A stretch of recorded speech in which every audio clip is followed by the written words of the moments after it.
I am Nancy, a 39-year-old working mom. I married Kevin, my college sweetheart, at the age of 24. Our son Samuel is now 9 years old. Despite anticipating a smooth sailing marriage, our journey has proven to be anything but predictable. Kevin casually informed me about another New Year's gathering at my parents' house next year, requesting my assistance with various tasks. As I perused some cherished photos, my attention lingered on Kevin. His comment about the upcoming gathering echoed in my mind, instantly dampening my mood. While it may just be a New Year's gathering for him, it holds significant weight for me. The annual event at my in-laws is, in fact, the most disheartening occasion of the year since our marriage. Navigating my mother-in-law's constant snide remarks and unexpected visits has been a relentless struggle. The New Year's gathering intensifies this ordeal. Though less frequent, it is an emotionally charged experience. The term intense for me translates to a harassment festival, unlike her usual passive-aggressive comments during one gathering. I found myself criticized for the food I prepared, enduring her disdain. I bit back my frustration, attempting to laugh off her comments. "Is this what you feed my son every day? It looks awful," she remarked politely. I suggested she refrain from eating if dissatisfied, yet the criticism continued, culminating in embarrassment when she served the same dishes she had berated me for to our arriving relatives. I struggled through orders and critiques, tiredly fulfilling my mother-in-law's commands while Kevin, uninvolved, ate in frustration. Mentally hosting a boxing match, I endured another year of this challenging New Year's gathering, almost forgetting about the impending one. My cell phone interrupted my thoughts with the display indicating a call from my mother-in-law. Opting to feign ignorance, I promptly turned the phone face down. The persistent ringing ceased, bringing a brief sense of relief. However, my respite was short-lived as the landline promptly rang once again, revealing the unwelcome caller, my mother-in-law. Answering reluctantly, I was met with a demanding greeting. "Hello, you're so slow to answer my calls." My attempts to convey business fell on deaf ears, leaving me with no option but to apologize. In her call, my mother-in-law announced another New Year's gathering, insisting that I arrive early to assist with preparations. While I don't mind helping, I couldn't help but question why Kevin, my husband, wasn't expected to contribute. When I raised this point, she defended him, emphasizing his daily workload and dismissing any notion of him participating in housework or childcare. Reluctantly, I headed to my in-laws' house early the next morning, harboring a sense of foreboding. As anticipated, the day unfolded with demanding tasks, cleaning, laundry, shopping, and yard work, leaving me feeling like a maid in my own in-laws' home. My father-in-law remained indifferent, akin to a ghost. Completing these tasks marked the beginning of cooking instructions. Despite mustering my remaining energy, my mother-in-law criticized my cooking, rendering my efforts seemingly unappetizing. Struggling to maintain composure, I unintentionally expressed my true feelings. Despite my attempts to cover it up, the breaking point arrived when relatives showed up, leaving me drained and virtually deprived of the chance to eat during the chaotic gathering. By the end of it all, I resembled a walking zombie, devoid of positive memories from these New Year's gatherings. The annual celebration became grueling, with only the thought of enduring it once a year offering solace. Comparing my exhausting experience to the carefree humming of Kevin, I couldn't help but sigh deeply, contemplating the unbearable nature of that one time each year. The day of the New Year's gathering finally arrives, and as the joyful greetings of Happy New Year echo, my husband and son enthusiastically welcome the guests. However, in the festivities, I find myself completely ignored. My mother-in-law directs the attention of my husband and son inside, emotionlessly handing me a note. Despite being 3 days into the new year, the note shocks me. 12 kilograms of detergent. They're having a New Year's sale, so it's cheap. a minimum of 56 cans of beer because our family loves to drink. Baffled by the audacity of the request, I watch as my mother-in-law swiftly retreats inside, leaving me to grapple with the realization that the supermarket is indeed open. Kevin, my silent plea for help, remains unanswered. He's already drunk. Resigned, I head out to fulfill the unexpected shopping list. Upon my return, struggling with heavy bags, the atmosphere inside is lively with cheerful greetings. Samuel welcomes me with a smile, offering a moment of relief.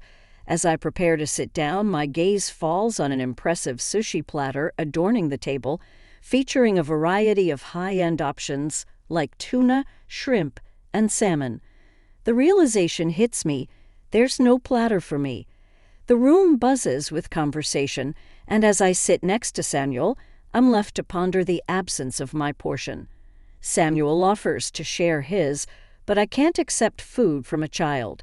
Mother-in-law nonchalantly acknowledges her forgetfulness and returns with a box labeled "Yours," a scattered sushi box from the supermarket, priced at $9 and marked down due to its proximity to the expiration date. Shocked and angered, I discover that everyone else enjoys high-end sushi while I'm served a cheap alternative. Mother-in-law and Kevin find amusement in my predicament, while relatives and father-in-law appear visibly uncomfortable but remain silent. The heavy shopping was just the beginning. This blatant mistreatment unfolds as the main event of the annual harassment. Frustrated, I see my son Samuel looking up at me with concern, prompting my anger to erupt. Suppressing my feelings, I adopt an apologetic posture. Mother-in-law laughs triumphantly, dismissing my apology and taunting me about wanting the fancy sushi.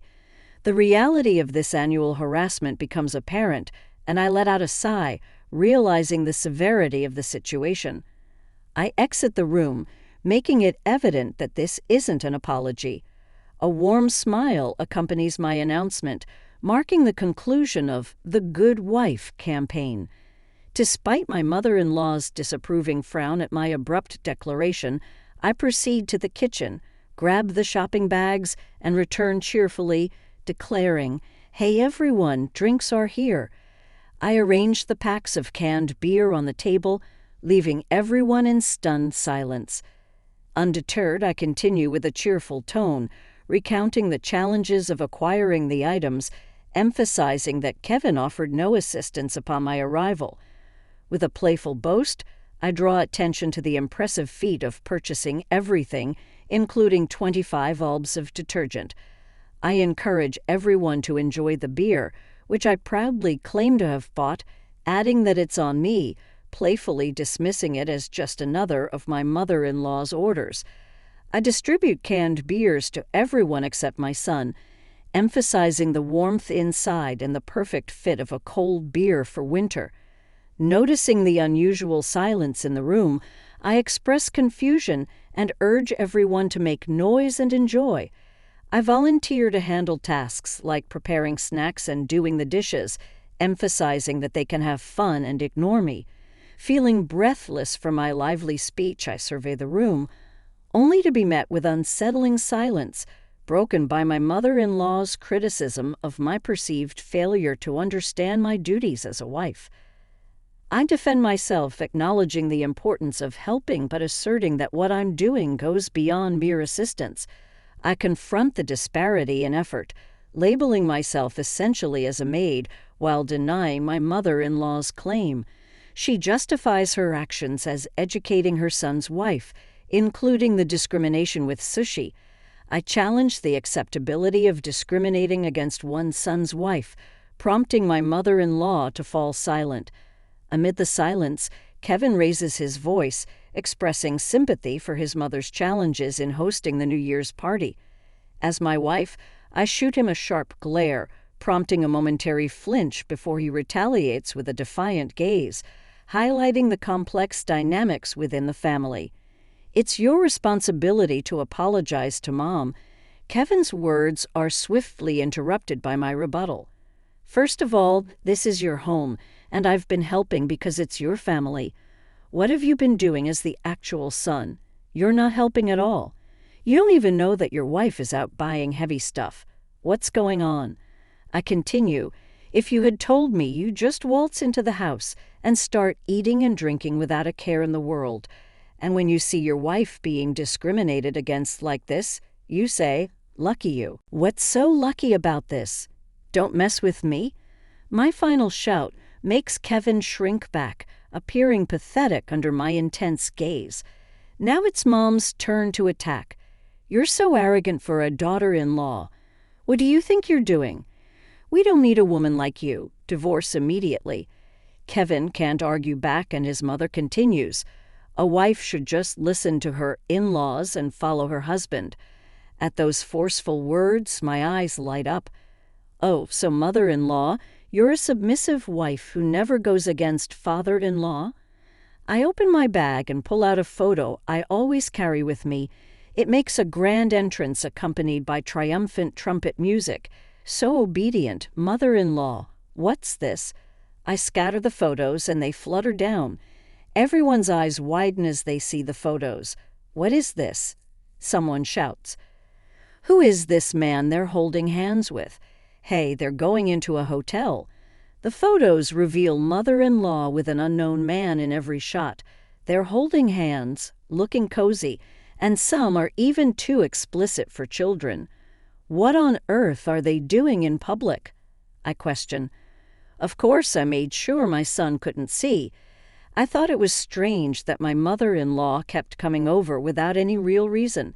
It seemed odd just to come, just to make some snide comments. I wondered what she was doing while leaving father-in-law alone, when mother-in-law started coming over frequently, causing me to take time off work. I noticed something. She would arrive at our home dressed up for no apparent reason.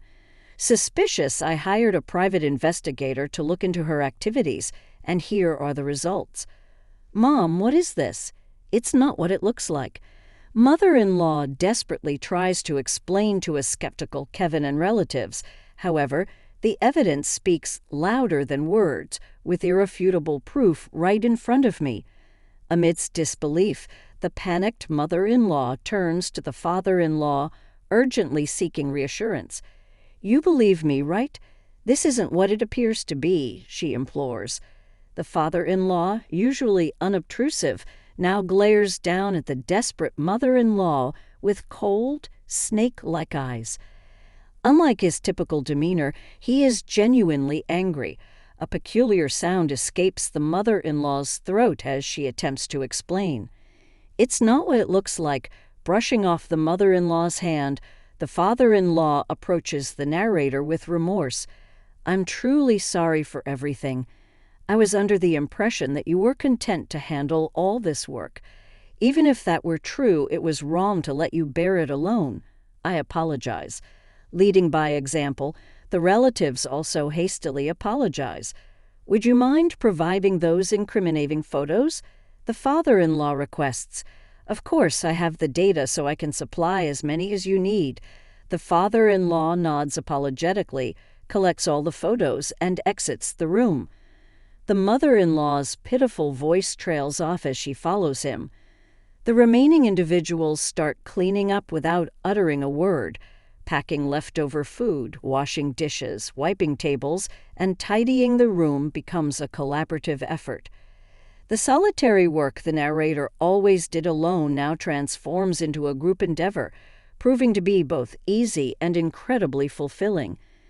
This year, after the New Year's gathering where the narrator rebelliously asserts herself, a call from the father-in-law reveals the finalization of his divorce from the mother-in-law.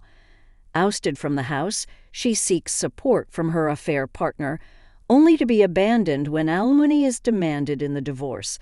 Shunned by relatives, she finds refuge with her strict brother, living a constrained life under his watchful eye. Meanwhile, the narrator is currently separated from Kevin, a husband who contributes nothing, doesn't assist, and fails to defend her. Living apart holds no reservations for her.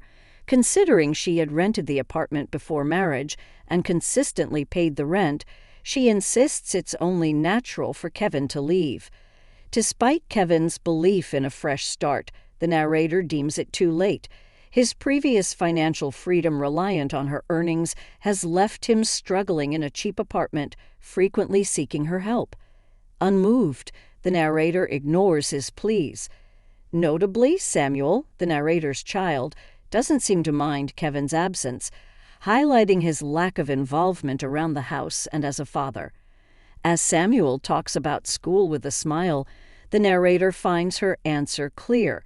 She is about to embark on a new path in life alongside Samuel.